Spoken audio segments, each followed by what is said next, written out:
বাগেরহাট সরকারি বালিকা উচ্চ বিদ্যালয় ১৯১৮ সালে একটি প্রাথমিক বিদ্যালয় হিসেবে স্থাপিত হয় এবং পরে ১৯২৪ সালে মাইনর স্কুল হিসেবে আত্মপ্রকাশ করে। এই সময় থেকে আস্তে আস্তে অগ্রসর হতে থাকে এর কর্মকাণ্ড এবং সম্প্রসারিত হতে থাকে এর কলেবর। এলাকার শিক্ষানুরাগী ব্যক্তিদের সহযোগিতায় এবং শিক্ষক মণ্ডলীর ঐকান্তিক প্রচেষ্টায় ১৯৩৮ সালে বিদ্যালয়টি একটি পূর্ণাঙ্গ উচ্চ ইংরেজি বিদ্যালয় হিসেবে প্রতিষ্ঠিত হয়।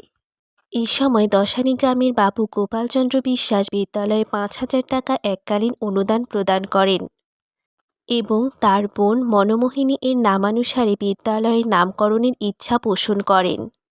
বিদ্যালয় কর্তৃপক্ষ তা মেনে নেন এবং মনোমোহিনী উচ্চ ইংরেজি বালিকা বিদ্যালয়ে নামকরণ করা হয়। ১৯৬৮ সালের ১৫ নভেম্বর বিদ্যালয়টি সরকারিকরণে এর নামকরণ করা হয় বাগেরহাট সরকারি বালিকা উচ্চ বিদ্যালয়।